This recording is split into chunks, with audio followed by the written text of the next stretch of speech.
Bismillahirrahmanirrahim. Alhamdulillahirabbil alamin wal 'aqibatu lil muttaqin wala 'udwana illa 'alal zalimin. Wassalatu wassalamu ala asyrafil anbiya'i wal mursalin sayyidina Muhammadin wa ala alihi wa sahbihi ajma'in. Subhanaka la 'ilma lana illa ma 'allamtana innaka antal alimul hakim. Rabbi shrah li sadri wa yassir li amri wahlul 'uqdatam min lisani yafqahu qawli. Bagi tuan pengurusi majlis pengurusi surau tadi kot. Ya, tuan merangkap pengurusi surau. Cikgu Zul, tuan imam surau, jawatankuasa surau, tuan-tuan perempuan muslimin muslimat yang dirahmati Allah. Alhamdulillah, kita bersyukur kepada Allah Subhanahu wa taala dengan izinnya kita dapat bersama-sama malam ni dalam majlis ilmu.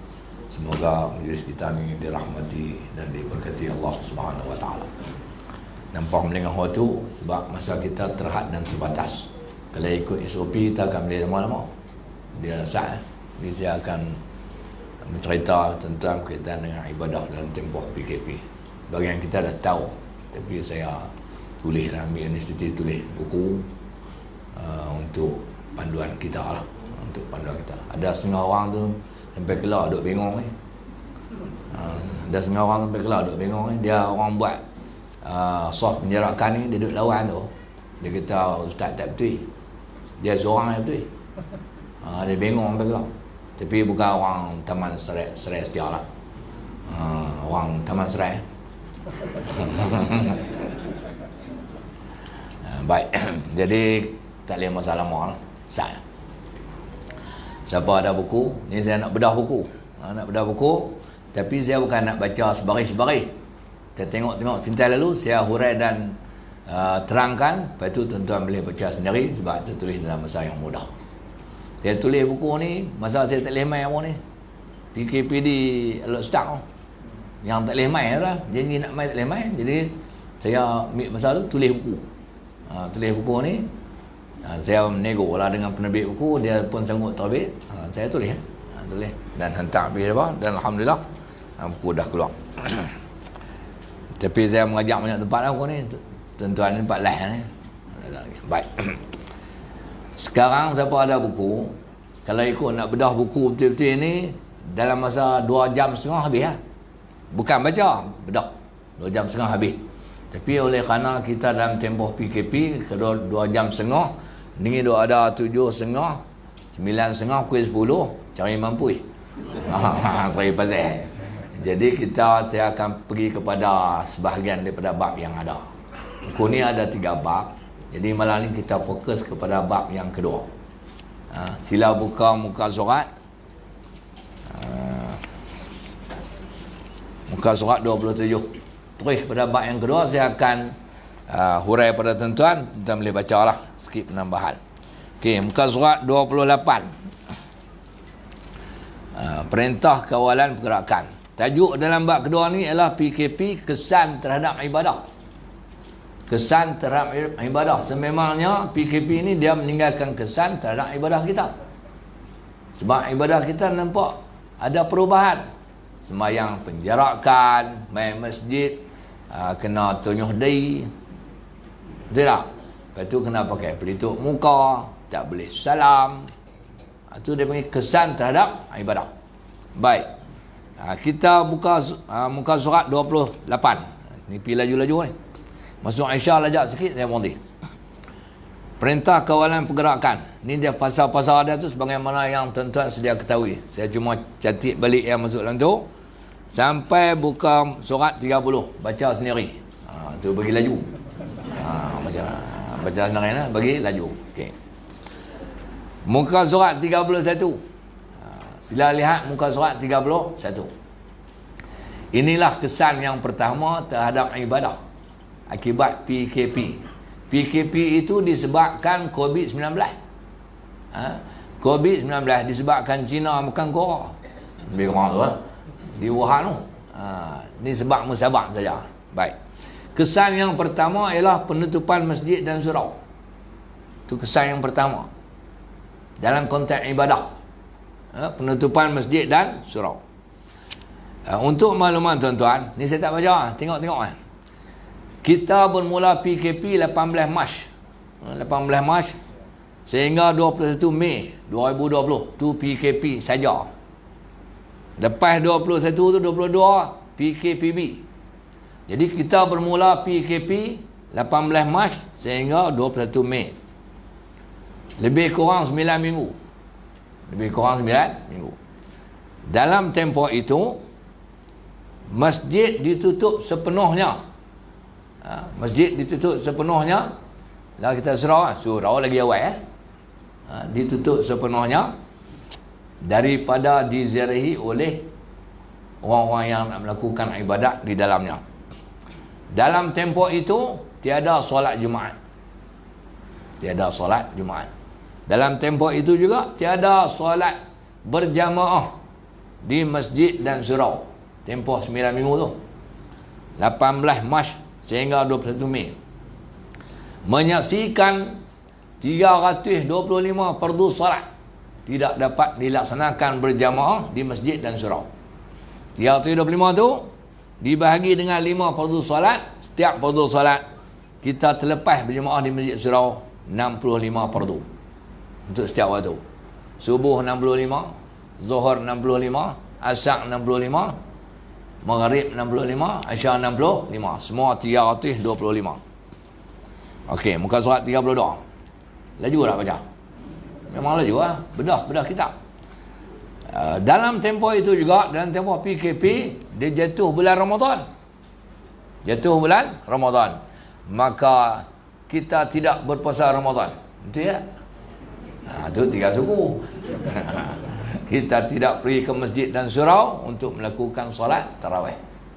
Dan dalam tempoh PKP itu juga jatuhnya hari raya Aidilfitri. Maka kita sembahyang raya di rumah masing-masing. Sekali ke depan ada cerita. Habis. Sila buka muka surat 33. Okey ya. Pengecualian kepada pegawai masjid dan jawatankuasa Korea. Ni untuk masjid lah, surau tak lah. Ulil amri, pemerintah menutup masjid dalam tempoh PKP 18 Mac sampai 21 Mei. Siapa tak boleh pergi? Maka dikecualikan masjid ni untuk diimarahkan oleh pegawai masjid dan jawatankuasa Korea sahaja. Oleh kerana masjid ni atau hal-hal agama ni bidang kuasa sultan tiap-tiap negeri, maka dia tak seragam. Dia punya jumlah orang yang boleh pergi masjid surau tu tak seragam. Ada negeri pengecualian ni dia benak 6 orang, ada negeri 10 orang, ada negeri 4 orang, ada negeri 3 orang. Itulah lebih kurang. Untuk di negeri Kedah dibenarkan jawatankuasa Korea masjid dan pegawai masjid ni pergi mengimarahkan masjid pada kadar bilangan 3 orang sahaja. 3 orang sahaja. Pasal apa mereka nak pergi masjid ni? Bagi memastikan tuntutan fardu kifayah terangkat. Bagi memastikan tuntutan fardu kifayah terangkat. Sebab sembahyang Jumaat ni hukum dia fardu kifayah dalam Korea. Dalam satu penempatan masyarakat, hukum dia fardu kifayah. Jika tiada seorang pun yang melakukan solat, jika tiada berlaku solat jemaah dalam satu Korea, bermakna semua penduduk-penduduk Korea itu berdosa. Dengan sebab itu ulil amri membenarkan bagi wujud terangkatnya tuntutan fardu kifayah, maka dikecualikan pegawai masjid dan jawatankuasa Korea pergi ke masjid untuk melakukan solat-solat 5 waktu ni. Tetapi pada bilangan yang sedikit, iaitu 3 orang sahaja, maka dalam kalangan pegawai masjid itu mereka pergi secara bergilir-gilir, diatur oleh Tuan Imam. 3 orang sahaja. Untuk di negeri Kedah tuan-tuan, pegawai masjid bilangan dia 5 orang. Imam seorang, bilai 2, siap 2, 5. Jawatankuasa Korea 7 orang. Jawatankuasa Korea 7 orang. Jadi 7 campur 5, hak tu lah dibenarkan. Cara gelak-gelak 7 campur 5 apa? 7 campur 5. 7 campur 5 11. 7 campur 5 11. Saya tak silap lah. Dan saya tidak akan tarik balik. Pasal apa 7 campur 5 11? Kerana pengurusi Jabatan Khusat Qaryah adalah imam. Same person, orang yang sama. Jadi 11 orang ni lah dibenarkan pergi ke masjid untuk solat berjamaah dalam tempoh PKP pada kadar tak lebih 3 orang. Ngam-ngam, cukup-cukup. Lebih boleh ron mampu. Lebih kurang tu lah. Pasal apa dia benar 3 orang saja? Apa dia punya signifikan dia? Kemunasabahan dia? Kerana ni abang ni, fardu kifayah terangkat apabila dilaksanakan oleh bilangan jamaah yang minima 3 orang. Kalau 2 orang solat jemaah juga, tapi untuk mengangkat fardu kifayah dia syarat 3 orang.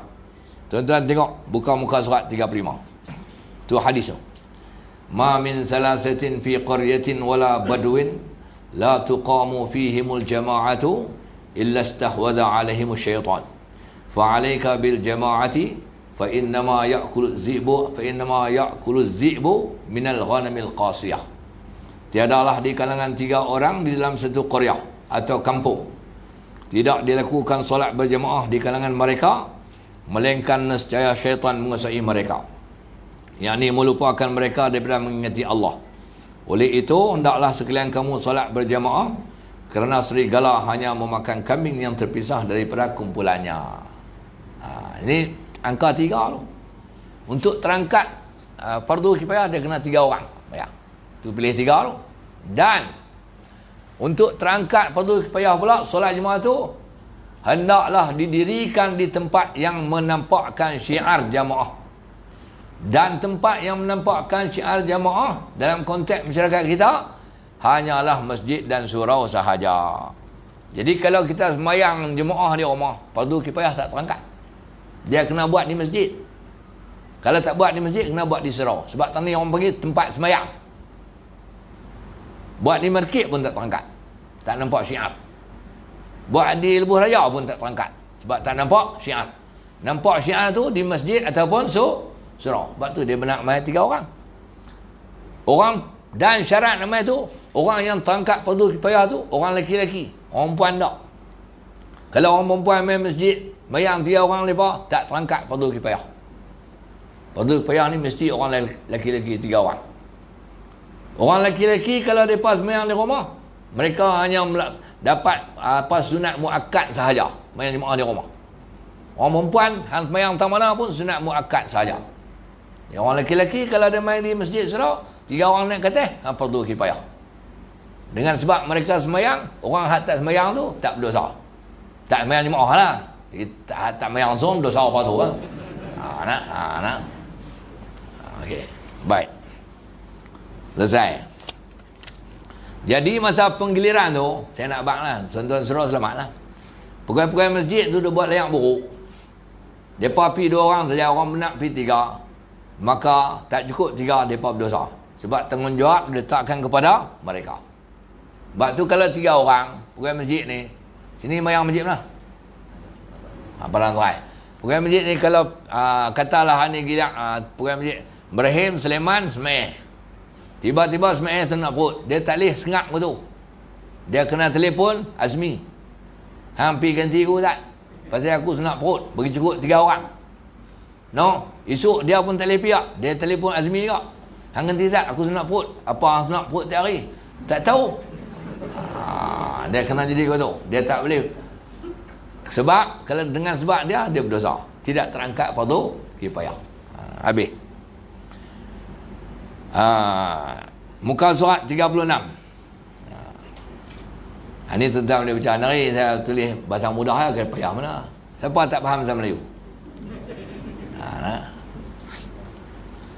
Seronok je pengalaman tulis buku ni kan.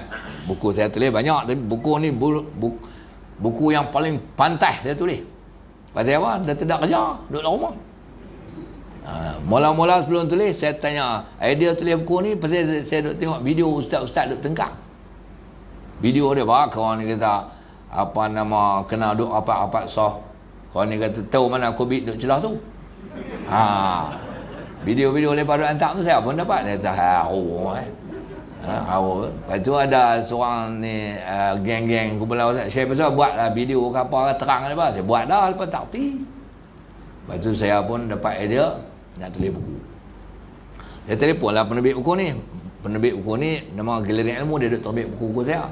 Cuma selalu buku tu kita serah dia lambat siap. Saya minta bagi siap cepat. Dia kata boleh tak tulis terbit buku dalam masa yang laju. Dia tanya buku tajuk apa? Ibadah dalam tempoh PKP. Ustaz nak bila? Saya hantar tu skrip, lebih kurang paling lewat 2 minggu kena siap. Buku kena dah. Dia kata payah tak? Payah tak keluar. Pasal buku ni dia kena dalam tempoh PKP saya. Habis PKP siapa tak kelepak baca. Lepas tu dia tanya, Ustaz tulis buku lagi? Tak lagi.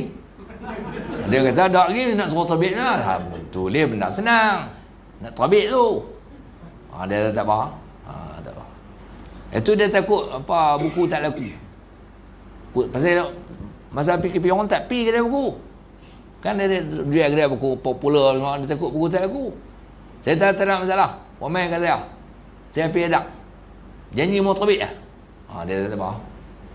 Jadi saya buat lah. Saya tulis buku dalam masa 4 hari habis. Terima kasih je. Saya email pergi kat dia, skrip. Dia pun tengok-tengok. Dia pun take semula lah, bagi elok sikit. Saya setting tak pandai. Dia buat setting apa semua. Dia email kat saya semak. Lepas tu ada salah-salah saya pun betul. Hantar dia, dia email sekali. Saya confirmkan, okey, boleh cetak. Dia pun cetak. Lepas tu buku siap. Dia tak email kat saya lah. Buku mana boleh email? Email aku mana? Dia buat telorin tak main saya lah. Tu cerita tulis buku ni. Baik. Muka surat 36.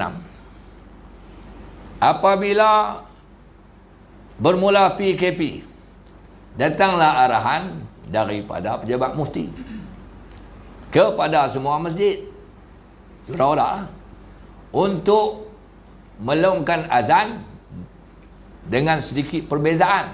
Azan ni lah. Tuan-tuan tengok muka surat 40. Itu azan dan tempoh PKP. Iaitu ditiadakan hayya 'alas salah dan hayya 'alal falah. Hayya 'alas salah, hayya 'alal falah digantikan dengan sallu fi buyutikum. Atau boleh juga ala sallu fi buyutikum. Atau sallu fi rihalikum. Atau ala sallu fi rihalikum. Atau as-salatu fi buyutikum. Atau as-salatu fi rihalikum. Mana-mana pun boleh. Tak ada masalah. Hayya 'alas salah dalam keadaan biasa, marilah kita sembahyang. Hayya 'alal falah, marilah kita menuju kejayaan. Hayya 'alas salah aja sembahyang tu, jika tengok tu bermaksud tempat yang afdal kita mendirikan sembahyang ialah tempat di mana diserukan azan. Bermakna jika diserukan azan di masjid, hayya 'alas salah, sebaik-baik tempat sembahyang kita pergi ke masjid. Atau diserukan azan di surau, kita pergi di surau. Tetapi oleh kerana masjid ditutup, bila sebut hayya 'alas salah, orang main masjid, salah. Jadi ditukar kepada ala sallu fi buyutikum atau sallu fi buyutikum. Maksud semayanglah kamu di rumah. Mana tak payah main masjid, tak payah main surau. Itu maksud dia. Sila lihat muka surat 38. Ni nak urai sikit ni. Perubahan lafaz azan. Tengok hadis tu. An Abdullah ibn al-Haris an Abdullah ibn al-Abbas annahu qala لمؤذنه في يوم مطير إذا قلت أشهد أن لا إله إلا الله أشهد أن محمدا رسول الله فلا تقل حي على الصلاة قل صلوا في بيوتكم قال فكأن الناس استنكروا ذاك فقال أتعجبون من ذا قد فعل ذا من هو خير مني إن الجمعة عزمة wa inni karihtu an uhrijakum fatamshu fi at-tini wad-dahdi. Daripada Abdullah bin Al-Haris, daripada Abdullah bin Al-Abbas, bahawa sesungguhnya pada satu hari yang hujan turun sangat lebat, dia berkata kepada muazzinnya, selepas kamu melepaskan asyhadu an la ilaha illallah dan asyhadu anna Muhammadar Rasulullah, maka jangan kamu lepaskan hayya 'alas salah, jangan kata, tetapi sebutlah sallu fi buyutikum. Muazzin tanya siapa? Abdullah bin Abbas. Kemungkinan orang ramai akan membantah. Oh, kalau kata sallu fi buyutikum, orang kata ni apa ni? Lebih kurang tu lah, orang Padang Serai setia.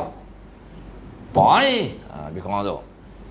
Abdullah berkata lagi, apakah kamu semua heran apa yang telah dilakukan oleh orang yang lebih baik daripada aku, iaitu Rasulullah. Rasulullah dah suruh dah buat begitu. Sesungguhnya solat Jumaat adalah wajib, tetapi aku tidak suka menyusahkan kamu berjalan di atas tanah yang licin untuk pergi ke masjid. Mana hujan turun lebat, bukan jalan tar. Orang mai bila tanah terlampau licin, jadi kau mana? Jalan. Tanah terlampau licin, jalan jadi kau mana? Terbah. Bila terbah jadi kau mana? Terlentang. Bila terlentang jadi kau mana? Terguling. Tu kata lah, payah pergi masjid. Jadi aku tak mau menyusahkan kamu, susah nak pergi masjid. Walaupun sembahyang Jumaat. Jumaat lebih, kalau Jumaat pun boleh tutup masjid, seorang sembahyang di rumah, apa atas lagi? Apa nama? Sembahyang fardu yang lain. Jadi Abdullah bin Abbas suruh muazzin dia gantikan hayya 'alas salah dengan sallu fi buyutikum. Okey, tengok hadis yang kedua pula. An-Nafi'in an Ibni Umar annahu nada bis salati fi lailatin zat bardin wa rihin wa matar. Faqala fi akhir nidaihi ala sallu fi rihalikum. Daripada Nafi', daripada Ibnu Umar, bahawa sesungguhnya dia melepaskan azan pada satu malam yang sangat sejuk, berangin dan hujan lebat. Selesai azan dia menyeru ala sallu fi rihalikum, hendaklah kamu solat di rumah. Hadis yang pertama dan kedua ni dia ada kontra. Baca boleh faham. Yang pertama, sallu fi buyutikum, sebut dalam azan, ganti hayya 'alas salah. Hadis yang kedua ni, ala sallu fi buyutikum atau fi rihalikum, ni makna tu lah. Dia suruh sebut lepas azan. Lepas Allah Akbar, la ilaha illallah, baru kata ala sallu fi rihalikum. Jadi kita nak pakai yang mana satu?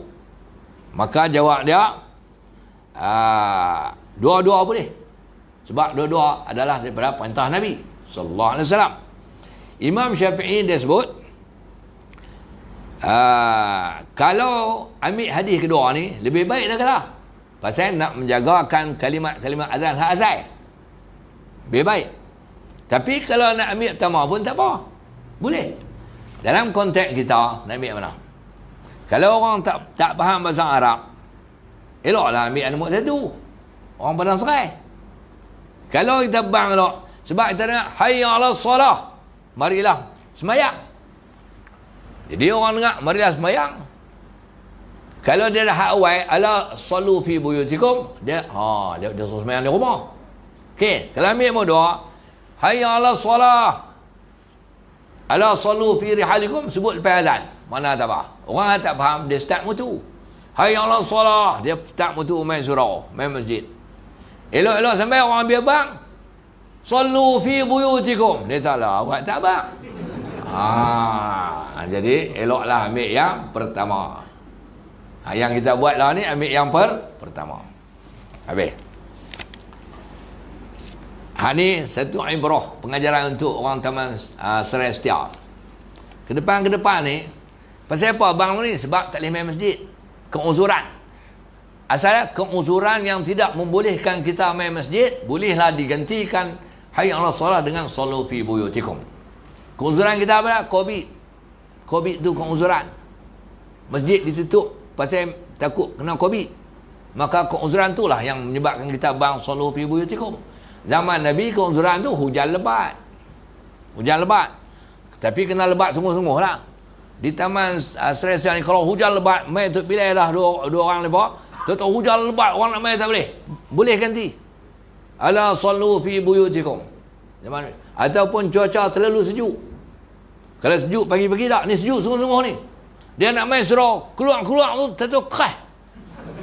Main subuh. Jalan kaki nak main serau, tak tahu kerah sejuk semua ni. Lepas tu tak bergerak, matahari naik baru cayak. Bolehlah bang ala sallu fi buyutikum. Tu maksud dia. Understand? Ya, okey, nampak. Habis. Buka muka surat 41. Tiada solat Jumaat. Tiada solat Jumaat. Saya tak baca lah, saya urai. Solat Jumaat adalah wajib fardu kepada orang lelaki yang cukup syariah bermustautin dalam satu-satu qaryah, wajib. Kalau dia tak semayang, jika tiada sebarang keuzuran, hukum dia berdosa. 3 kali tak semayang, munafik. 3 kali tak semayang, munafik. Tetapi jika ada keuzuran, tak wajib semayang. Keuzuran apa? Sakit yang tak boleh pergi masjid lah. Kalau orang yang petipang tak pergi semayang Jumaat kemarin, aku sakit. Ang sakit apa? Sakit perut.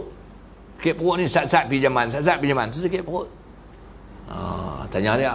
Tu tanya apa nama Mak Ali. Tanya awang pula, hang pula petipang tak pergi Jumaat? Aku pun sakit juga. Hang sakit apa? Sakit hati. Hang berdosa. Mak Ali awang berdosa. Mak Ali tak apa, dia sakit perut. Okey. Keuzuran. Dalam konteks Covid, oleh kerana masjid ditutup, kita dihukum sebagai keuzuran. Maka sepanjang tempoh PKP, ni PKP saja ni, tak masuk B, lepas tu PKPD. Tu. PKPD masjid tutup tak? Maka tempoh 9 minggu tu kita tak sembahyang Jumaat tu tak berdosa. Tu sebab apa? Tiada solat Jumaat sifat tak berdosa. Pasal apa? Uzur. Bukan kita sakit. Keuzuran tu makna keuzuran sesuatu yang menghalang kita daripada melaksanakan ibadat secara sempurna atau langsung tak dapat melaksanakan ibadat tersebut. Tu nama dia keuzuran. Jadi keuzuran kita masjid tutup. Jadi sepanjang 9 minggu tu tak sembahyang Jumaat 9 kali, dosa tak? Dosa tak? Tak berdosa. Tak berdosa. Keuzuran. Jadi tanyalah. Pergi merkit Padang Serai 9 minggu, tanya apa nama awang, hang tak sembahyang Jumaat berapa minggu? 9 minggu. Dosa tak tanya awang? Tak. Pasal apa? Keuzuran. Lepas tu hang tak sembahyang Jumaat? Tak. Lohok sembahyang tak? Tak. Tu 3 suku. Tu 3 suku. Pasal apa hang tak sembahyang lohok? Dah Jumaat tak kena sembahyang, takkan nak sembahyang lohok. Dia bangsa tu. Bodoh tak manusia. Tapi dia bukan Padang Serai. Taman Serai Setia lah. Taman Serai Setiu. Habis. Jadi sepanjang tempoh tu tak wajib sembahyang Jumaat. Tak wajib sembahyang, tak berdosa. Tapi kita ganti dengan sembahyang Zuhur. Baik. Buka muka surat 45. Ibadah di masjid dipindahkan ke rumah kediaman. Mana? Sebahagian daripada ibadah yang duk buat di masjid tu kita pindah ke rumah, tapi tak semua. Tak semua. I'tikaf pun tak boleh lah. Tak semua. Tapi ada juga yang boleh pindah. Tuan-tuan dapat tak video dia duk hantar? Dapat. Video dia duk hantar musim PKP tu saya buat video cukup banyak. Saya tembak habis macam peluru kacang. Hantar habis depan, hantar pergi sana, hantar mana tu kau tu hantar mai balik kat saya. Lah, kat aku hantar balik apa? Dia pening tu kata pula. Okey. Ibadah di masjid dipindahkan ke rumah kediaman. Okey ya. Muka surat 46. Dalam tempoh PKP tu. 18 Mac sampai 21 Mei. Yang pertama, solat Zuhur menggantikan solat Jumaat. 9 minggu. Oleh kerana tak boleh sembahyang Jumaat, maka kita pun sembahyang Zuhur di rumah. Menteri Agama Abu Habak, Mufti Abu Habak, Ustaz Abu Habak, tu pun duk lawan lagi. Ada setengah orang dia kata tak ada terang mana pun yang pergi tutup masjid. Lah macam ni saya cakap, hang tak erti saya cakap, payah kira. Buang masa lah. Betul tak? Baik. Jadi sepanjang tempoh PKP, kita pun tak sembahyang Jumaat, kita pindahkan waktu Jumaat tu sembahyang Zuhur di rumah. Cuma dia orang yang betul-betul menginsafi betapa susahnya dia dalam ketika itu, dia bagilah ada ciri-ciri persamaan sembahyang Zuhur dia dengan sembahyang Jumaat tu. Apa dah? Nombor 1, sembahyang Jumaat tu dilakukan berjamaah, maka eloklah sembahyang di rumah pun Zuhur dilakukan berjamaah. Tu nombor satu. Yang kedua, sembahyang Jumaat jemaah dia ramai, maka sembahyang Zuhur di rumah pun kalau boleh bagilah ramai. Jadi siapa yang boleh sembahyang semua, jangan sembahyang dulu kemudian. Yang ketiga, sembahyang Jumaat tu dibuat awal waktu, maka eloklah sembahyang Zuhur pada Jumaat tu dibuat awal waktu. Okey. Baru dia memanfaatkan orang tak pindah betul-betul. Tu maksud dia. Tapi kalau hari Jumaat sembahyang Zuhur pun seorang-seorang, dia buat pula, makna dia tak ambil pengajaran. Habis. Kemudian yang kedua, solat berjamaah. Solat berjamaah. Solat berjamaah ni kita buat di rumah, tak terangkat fardu kifayah sebagaimana yang sebut tadi. Maka majlis agama, mufti tiap negeri dah benarlah pengecualian diberikan kepada pegawai masjid dan jawatankuasa Korea. Mereka tolong angkat tuntutan fardu kifayah ni untuk kita semua. Tapi kita duduk di rumah ni solat berjemaah. Hak yang ni cerita ni untuk orang yang biasa duduk berjemaah di masjid dengan surau. Maka dia pindah main ke rumah. Tapi kalau tak pernah duduk main masjid dengan surau, dia tak pindah lah, dia mengekalkan. Itu kena faham. Dia tak pindah, dia mengekalkan. Jadi oleh kerana tu ciri-ciri hak masjid pun kena ada. Kita pindah sembahyang jemaah daripada masjid ke rumah. Ciri-ciri masjid tu kena ada, iaitu sembahyang jemaah kena ramai. Sembahyang jemaah buat di awal waktu. Lebih kurang tu. Betul apa nama, ada wirid-wirid yang panjang, bukan lekeh-lekeh. Pasal kita pindahkan daripada masjid datang ke rumah. Habis ya.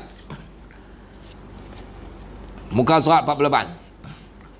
Bila kita pindahkan solat berjemaah daripada masjid atau surau ke rumah, apakah solat jemaah tu ada persamaan dengan di masjid? Solat jemaah kita di rumah tu? Jawabnya ada persamaan dan ada perbezaan. Persamaannya di segi pahala. Mana kalau kita sembahyang jemaah di masjid ke di surau ke atau di rumah, pahala sama. Pahala sama. Berapa pahala dia? Sila lihat hadis muka surat 48. Salatul jama'ati afdalu min salatil fazzi bi 27 darajah. Wa fi riwayatin bi 25 darajah. Salat berjamaah lebih afdal daripada salat bersendirian dengan kelebihan 27 pahala. Pada riwayat yang lain 25 pahala. 27 Imam Khatib Syarbini dia kata 27 dan 25 tu dia kata kalau kita sembahyang jemaah kita akan dapat 27 pahala kalau sembahyang kita khusyuk. Sama ada ni masjid ataupun surau, kita akan dapat pahala 27. Kalau sembahyang kita kurang khusyuk atau tak khusyuk, pahala dapat juga, tapi dapat 25. Kita selama ni dapat 25 ke 27? 25 ke 27? Tak warna abang. Tak warna abang mana 27? Nah, 27. Itu persamaan. Sembahyang jemaah di rumah atau di surau. Perbezaan dia pula, ni tu kurang lah sikit, tapi tak apalah. Orang Melayu kata tak ada akak, tak ada rotan, akak pun jadilah. Tak ada tali kebau, tali repiah pun tak apa. Boleh tu. Okay. Perbezaan dia di segi tempat. Sembahyang ni masjid tentulah lebih afdal daripada rumah. Pasal apa? Masjid tempat yang mulia. Tempat yang mulia dan bersih. Di rumah tak tentu lagi. Oleh masjid cucu kencing, anak kencing dan macam-macam lah. Satu. Dan di masjid tu syiar jemaah. Di rumah bukan syiar tempat tu. Dan perbezaan berikutnya di segi langkah kita berjalan pergi masjid tu. Kita ada usaha untuk pergi. Sama ada jalan kaki atau naik motor atau naik kereta. Di rumah kita langkah lah. Tapi bukan langkah pergi. Langkah ke dalam rumah. Dan perbezaan berikutnya di segi pahala iktikaf. Di masjid dapatlah kita buat iktikaf. Di rumah tak ada apalah. Dan berikutnya kita dapat doa malaikat. Orang yang sembahyang jemaah di masjid, malaikat doa kat dia, Allahumma ighfir lahu warhamhu. Di rumah tak ada.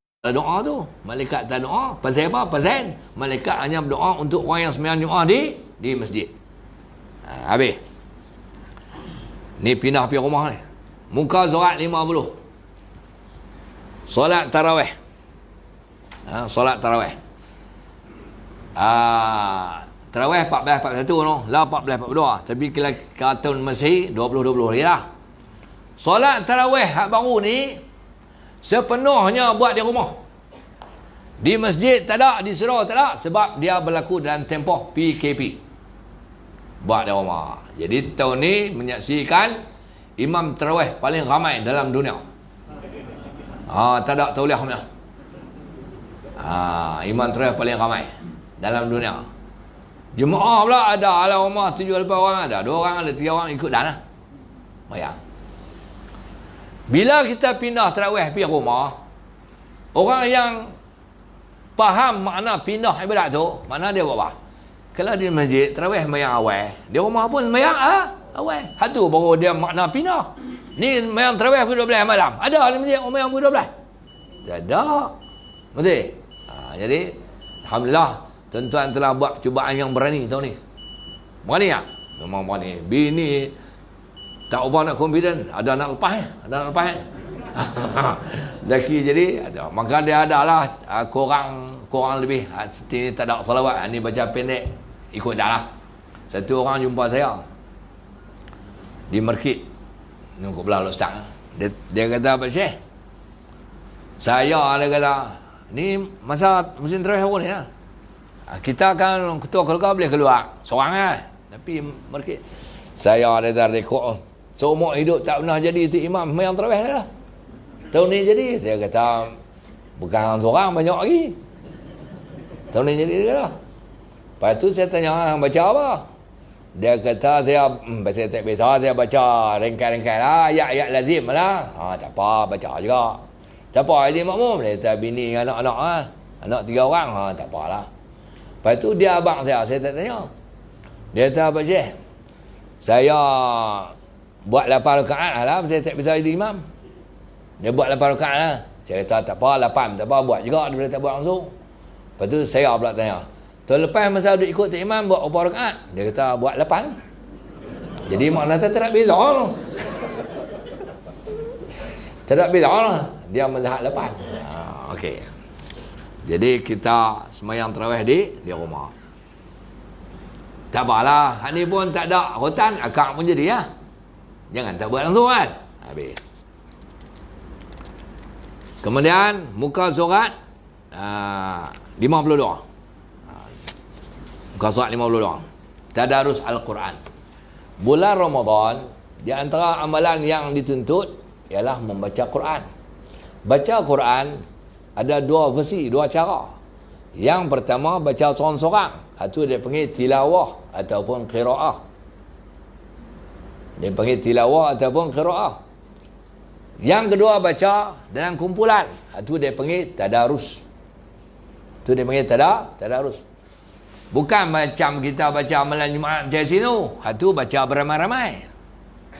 Tadarus ni maksud dalam kumpulan yang melibat sekurang-kurang 2 orang dan lebih. Iaitu kena ada orang baca, kena ada orang dengar. Kata dalam kumpulan tu ada 10 orang. Tadarus dia jadi macam ni. Seorang baca, kalau ada 10 orang, seorang baca, 9 dengar. Dan baca secara giliak-giliak. Makna tadarus ni ada bacaan, ada pendengaran. Tu makna tadarus. Dalam bulan Ramadan, kita digalakkan bertadarus. Kita digalakkan bertadarus. Tadarus ni semua kena ambil penyertaan. Kalau 10 orang dalam kumpulan tu, A baca. Nombor 1 baca. Nombor 2 sampai nombor 9 dengar. Bila dia habis baca, nombor 2 baca. Nombor 1, 3 sampai 10 kena dengar. 3 baca, 1, 2, 4 sampai 10 kena dengar. Nombor 10 baca, 1 sampai 9 kena dengar. Maka mereka mendapat pahala tadarus Al-Quran. Okey. Jadi pada tahun ini, tadarus Al-Quran tak boleh buat di masjid. Di surau pun tak boleh. Sebab masjid dan surau tutup. Maka dia meninggalkan kesan. Maka dipindahkanlah tadarus Al-Quran tu ke rumah. Rumah masing-masing. Bagi ahli rumah yang ramai, bolehlah tadarus. Tapi taklah macam di masjid tu. Tadarus dengan bini dia akan sebab tadarus. Tadarus boleh. Dia amalan tadarus ni sebahagian daripada amalan qiyam Ramadan. Habis. Buka muka surat 54. Apabila dalam rumah ahli tadarus tak cukup, datanglah dia nak bertadarus lah rumah juga, tapi rumah masing-masing. Rumah masing-masing. Boleh tak kita tadarus? Maka dia tadarus secara maya. Tadarus secara maya. Sebab apa tadarus secara maya? Sebab tadarus nak mengumpulkan orang, kita tidak bermaya. Sebab itu kita tadarus secara maya. Tak? Jadi tadarus ni dia kena melibatkan ada orang baca, ada orang dengar. Baru dapat makna tadarus. Macam mana cara nak tadarus secara maya? Tengok muka surat 54 tu, pengam pertama hujung tu. Iaitu dilakukan dengan menggunakan aplikasi Google Meet dan apa-apa app yang sesuai lah. Ni contoh Google Meet kita pakai. Google Meet dia boleh keluar berapa orang dalam skrin tu. Dia ada tengok ni lah, apa nama app dia tu kan. Kita kata andai boleh boh lah 5 orang, 10 orang kalau apa, boh lah tak apalah, untuk mudah. Jadi kita nak tadarus secara Google Meet ni akan dapat pahala tu. Kita kena himpun dalam 5 orang, 10 orang tak apa. Muka tu kena ada semua dalam skrin tu. Kalau berasa telefon tu skrin kecil sangat, transfer pergi dalam komputer. Kalau komputer pun berasa kecil sangat, boh dalam skrin besar tu, pelekat di sini. Macam mana Perdana Menteri duduk mesyuarat ASEAN Summit tu kan. Gitu. Nampaklah muka. Jadi maksud dia macam ni, dia set apa semua. Walaupun tak nampak secara zahir, tapi nampak secara orang panggil apa, gambar lah, dengar suara. Jadi hang duduk dalam rumah hang, aku duduk rumah aku. Selalu orang tadarus ni orang perempuan, mereka pandai. Okey, Cik Gayah duduk di taman Serai Setia seorang. Rohani duduk di taman Serai Wangi, tak boleh main, dia duduk rumah dia, tapi pasang Google Meet lah. Rohani taman Serai Wangi. Serai apa lagi? Serai apa lagi? Tak apa, Serai jadilah Serai Wangi. Apa nama Rohana? Taman Bayam. Taman Bayam. Apa itu? Halimah Taman Kucai. No? Halimah Taman Kucai. Zakiah Taman Cekok Malih. No? Lagi siapa lagi? Siti Nurhaliza. Taman Tiong. Nilofa. Boleh ya. Bagi cukup semua 10 orang. Bagi cukup semua 10 orang. Jadi 10 orang tu muka keluar dalam skrin tu. Skrin telefon ke, komputer ke, tak kira lah. Okey, Halimah baca dulu. Taman Serai Setia. A'udzu billahi minasyaitonir rajim. Maka 9 orang lagi pakat tengok dia baca dan dengar. Halimah pun sadaqallahul azim. Rohani Taman Kucai. A'udzu billahi minasyaitonir rajim. Hak 9 pakat dengar. Maka sesi itulah, bila selesai satu juzuk lepas baca, semua pakat dapat pahala tadarus Al-Quran. Understand? Hatu anda kata PKP punya tu orang kreatif. Semua pakat dapat pahala tadarus Al-Quran.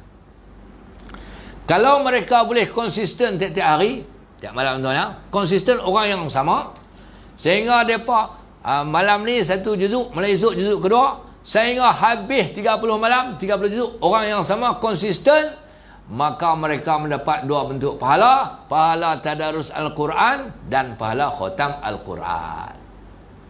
Itu cara dah, tadarus secara maya. Sebab nak berjumpa tidak bermaya. Betul? Okay. Itu cara dah. Tapi kalau ada yang pok-pok duk buat kumpulan WhatsApp group tu, WhatsApp baca Quran tu, tu tak dapat pahala tadarus. Macam Halimah, lepas geng lepas 10 orang. Halimah hang baca juzuk 1 sampai 3. Rohana hang 4 sampai 6. Zakiah hang 7 sampai 9. Sampai semua cukup 30 juzuk. Tu habis baca raid. Tu tengoklah perasaan. Ambil baca raid. Jadi hak tu tak dapat pahala tadarus. Sebab apa? Hang baca depa tak dengar. Depa baca hang tak dengar. Tak dapat pahala tadarus. Tapi dapat pahala baca Quran, tilawah. Dapat pahala tilawah. Dan mereka tak dapat pahala khatam Quran sebab baca seorang tiga juzuk nak khatam nak tambah. Tapi baik juga lah daripada tak baca langsung, daripada hang buat kumpulan nyanyi lagu Piramidi Salomo. Habis menyanyi right. Baik baca Quran tu ya. Jadi pilihlah. WhatsApp tu bagus tapi duk gagah nak pergi dapat tadarus juga tak boleh. Dia kena buat Google Meet. Orang tanya saya baru ni, boleh tak kalau tak pakai Google Meet? Nak pakai audio saya? Pakai audio saja. Muka tak nampak? Boleh. Tapi suara kena sampai. Boleh. Anggap dia buta. Anggap dia buta tu hantar suara saja. Habis. Kemudian muka surat 56. Ni nak berhenti ya. Solat Aidilfitri. Solat Aidilfitri ni pun hebat. Semua buka buat rumah di belakang. Masjid sudah tutup. Allah, ketak tak sangka lah nak buat macam mana. Saya pun bagi panduan kat dalam video tu. Hantar video ringkas tu. Termasuk ustaz-ustaz lain. Jadi mereka pun khutbah raya Nabi tahun menang tu, mereka search lah, tengok web JAKIM, web Jabatan Agama, lepas tu print lah, lepas tu baca lah khutbah, mayang-mayang baca khutbah, tu pun ketak baca Sabihis, ketak lu tu lah hal atau ketak lu tu baca lah khutbah. Dia, bini dia, anak 3 orang. Adam search apa nama khutbah hak Jabatan Agama, dia baca hidup betul-betul ya. Tuan-tuan dan puan-puan, baca betul-betul lah, tak kerti aja bangsa kan kayu urun. Tuan-tuan dan puan-puan yang dirahmati Allah. Bini kata, tuan-tuan apa aku dengan anak bini aku dan anak-anak. Tukang lah. Jadi kita pengalaman ni sembahyang raya di rumah. Ketua keluarga jadi imam. Khutbah raya tak baca, tak apa. Sebab dia sunat saja. Kalau mampu baca, bacalah. Khutbah jemaah wajib. Tahun ni dia lucu masuk dalam sahabat ni, pegang tongkat tu macam-macam. Batang cangkui, penyapu, pala kayu mok. Lepas tu penyapu insya-Allah bulu naik ke atas. Pegang. Bulu penyapu patut duduk bawah lah. Kenapa saya pakai bulu duduk atas? Baca khutbah. Kalau sembah baru turun bawah. Okey lah. Hebat. Okey, muka surat 58. Persoalan, adakah sama pahala ibadah di rumah dan di masjid? Kita dah transfer tadi ni. Hak masjid tu kita transfer di rumah sebab masjid tutup. Sama ada pahala kita dapat. Hak ibadah yang boleh buat di rumah lah. Macam intikaf tak boleh kan. Tapi intikaf pun boleh. Sedut bulan Ramadan intikaf boleh. Berdasarkan mazhab Syafi'i Qadim. Saya ada buat video cerita. Tapi jangan sepanjang masa. Dia ada syarat-syarat dia lah. Okey. Tengok hadis muka surat 59. An Abi Musa al-Ash'ari radhiyallahu anhu anna an-nabi sallallahu alaihi wasallam qala idza kana al-'abdu ya'malu 'amalan salihan fashaghalahu anhu maradun aw safarun kutiba lahu kasalihi ma kana ya'malu wa huwa sahihun muqim.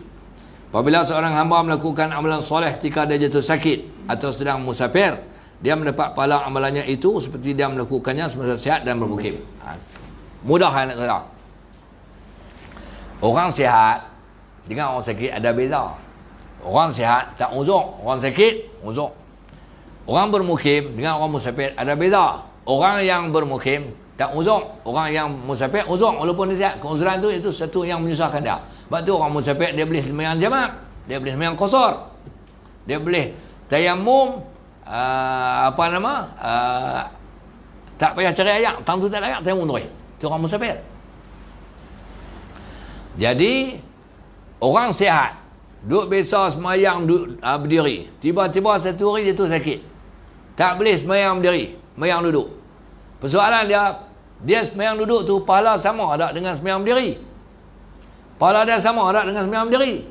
Jawab dia, oleh kerana dia duduk biasa sembahyang berdiri masa sihat, tiba-tiba dia sakit, dia sembahyang duduk, maka pahala dia sembahyang duduk tu sama dengan pahala sembahyang berdiri. Walaupun dia start duduk tu sampai mati. Sebab dia duduk sembahyang berdiri lama dah. Tu kebiasaan. Tapi kalau orang tak pernah duduk sembahyang, tak pernah duduk sembahyang, sakit pun nak sembahyang, sakit pun nak sembahyang, dia, ayah nak sembahyang, lepas tu ajak ayah tak, tu sakit sembahyang mampu tu, ajaklah sembahyang, ayah tak boleh diri, sembahyang duduk, dia pun sembahyang duduk, hari sakit sembahyang. Lepas tu dia tanya anak dia, ayah tak boleh berdiri dah? Tak. Lepas tu anak dia tanya, ada anak sama dengan sembahyang apa nama berdiri? Dia kata sama. Ayah baca buku biru. Siapa pergi ke dia tu? Ayah baca buku biru. Dia kata tak apa, sama kepala otak. Tak sama lah cik oi. Tak sama pasal apa? Hang tak biasa sembahyang masa hang sihat, tiba-tiba hang sakit. Oi, mana boleh sama? Understand? Sama dengan orang yang musafir. Dia duduk taman Serestiar ni, yang apa tamam. Bila dia musafir, dia jamak dan qasar. Dia jamak dan qasar. Maka sembahyang jamak qasar tu pahala dia sama macam dia duduk sembahyang tamam di taman Serestiar ni. Tapi sebelum dia musafir, haram tak pernah sembahyang. Haram tak pernah sembahyang. Tiba-tiba dalam musafir baru teringat nak sembahyang. Dia pun sembahyang jamak qasar. Pahala dia sama tak dengan sembahyang tempat mukim? Sama tak? Mana boleh sama? Tak sama. Begitulah musim PKP. Begitulah musim PKP. Kita duk biasa sembahyang jemaah di masjid, duk biasa baca Quran di masjid, duk biasa buat ibadah di masjid, tiba-tiba masjid tutup tak boleh nak pergi, kita buat ibadah tu di rumah. Sama tak pahala kita? Sama lah dengan kita buat di masjid, tapi dengan syarat kita duk biasa pergi masjid. Tiba-tiba main PKP, dia baru nak pergi masjid. Kena PKP baru nak pergi masjid. Maka dia pun sembahyang puluh di rumah lah. Orang yang sembahyang macam mana? Pahala sama dengan masjid. Sudah pasti sama. Pasal apa orang kata? Baca buku biru. Kepala otak lah. Orang baca tak habis. Takkan sama. Tu tuan-tuan boleh faham lah. Kita tahu. Habis. Muka surat 62. Ni nak berhenti lah. Dia masa PKP ni pun lajak banyak lah. Tapi nak kena perhabis hebat doa. Kematian dalam tempoh PKP memberi kesan pada kita. Kalau orang mati COVID, memang kesan ketara. Kesan ketara. Di Elok Stang ada seorang doktor mati COVID. Dia doktor pakar di hospital Tengku Pauziah, Kangak. Dia orang Lok Merah. Bila dia mati, banyak dia diurus ratus-ratus di hospital Kangak tu. Dia balik mai dengan kawalan. Boleh escort. Lepas tu, dikubur, Tok Imam telefon saya pun tak boleh keluar PKP. Orang daripada hospital 3 orang, hak korek liang tu, orang masjid 3 orang, 6 orang sahaja. Lepas tu kena pakai baju yang, itulah, bukan baju hujan, baju angkasawan. PPE tu. Tu dalam tempoh PKP. Hak tu tak apa. Hak tu kes tak banyak. Ni kes hak mati biasa. Dalam tempoh PKP. Sedih. Tapi apakan daya keuzuran. Bermakna orang yang mati dalam tempoh PKP, adik-beradik kita, saudara mara kita, orang taman kita, maka yang pertama jenazah itu tidak dapat disolatkan di masjid atau surau. Itu. Dia terpaksa disolatkan di rumah. Dan jumlah orang yang solat terhad sikit lah. Tak ramai. 20 orang. Tak lebih. Tu pun ada curi-curi lebih. Dengan penjarakan. Ziarah orang mati. Tak boleh macam ziarah biasa. Dia kena ikut apa orang punya? SOP dah. Tu kematian dalam tempoh PKP. Okey. Muka surat 64. Ni habis. Kelas pengajian agama online dalam talian. Sebelum tu korang tuan-tuan. PKP ni dia mencetuskan idea. Dia mencetuskan idea. Kita pergi masjid, pergi surau ada kelas agama. Itu sebahagian daripada pengimarahan. Tiba-tiba PKP tutuplah masjid dan surau. Kalau 9 minggu tak mengaji bodoh. Bodoh tu. Kalau orang dia keluar dia pergi habaq di pekan lah, di Merkit Padang Serai. Bodoh. Bodoh. Mana tak memang betul ya? Memang betul. Pasal apa? Tak mengaji 9 minggu. Bodoh. Bodoh. Siapa bodoh? Hang aku. Bodoh doa ni. Hang aku. Jadi tak mengaji. Maka dengan sebab PKP dia memberi kesan kepada pengajian agama ni. Dalam konteks apa nama luar tu pun online juga, sekolah pun online, budak nasi pun online. Ni saya nak contoh hak ibadat kita ni. Maka kita nak mengaji lepas maghrib lepas semua tu online saja dalam talian. Siapa yang rajin mengikuti ya. Saya duk mengajar online, tapi saya tak rajin lah buat tiap-tiap hari. Ada setengah ustaz dia rajin lebih. Dia rajin lebih. Sampai tengah malam pun buat. Siapa nak tengok saya tak tahu. Buatlah kelas. Antara orang yang ikuti kelas ni ribu-ribu ni, puluh ribu lebih. Iaitu saya buat kelas tajuk dia nikah online. Allah, nikah online pakat tengok lah. Pasal tak tahu nikah online. Nikah online pakat tengok. Lepas tu lepas buat nikah tak boleh. Pasal jawab rumah tak buka. Dia tengok saja, tak tengok apa. Pasal nak ambil kebenaran tak boleh. Tengok saya orang cerita hukum, kan orang suruh nikah lala tu. Nikah online.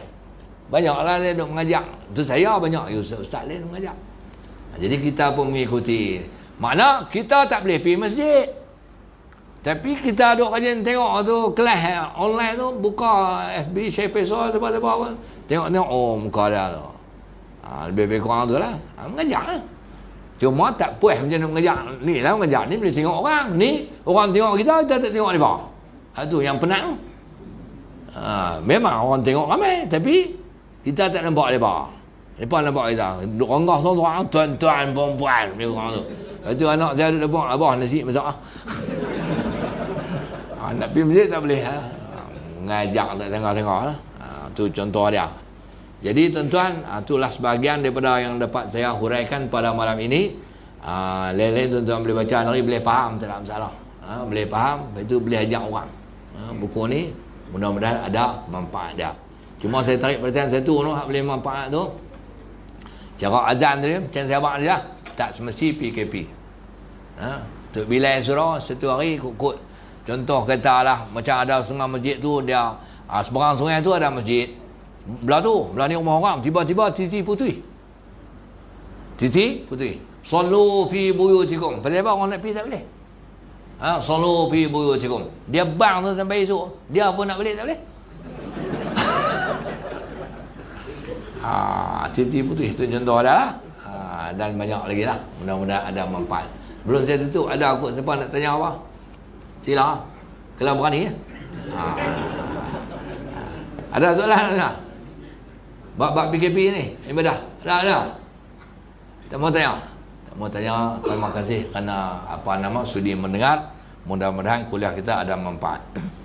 Bismillahirrahmanirrahim. Alhamdulillahirabbil alamin wassalatu wassalamu ala asyrafil anbiya'i wal mursalin wa ala alihi washabbihi ajma'in. Allahumma anfa'na bima 'allamtana wa 'allimna ma yanfa'una warzuqna 'ilman yanfa'una zidna 'ilma. Alhamdulillah ala kulli halin wa na'udzubika min hali ahlin nar. Allahumma ij'alna minal ladzina yastami'una al-qawl fayattabi'una ahsana. Wa sallallahu ala sayyidina Muhammadin wa ala alihi washabbihi ajma'in walhamdulillahirabbil alamin.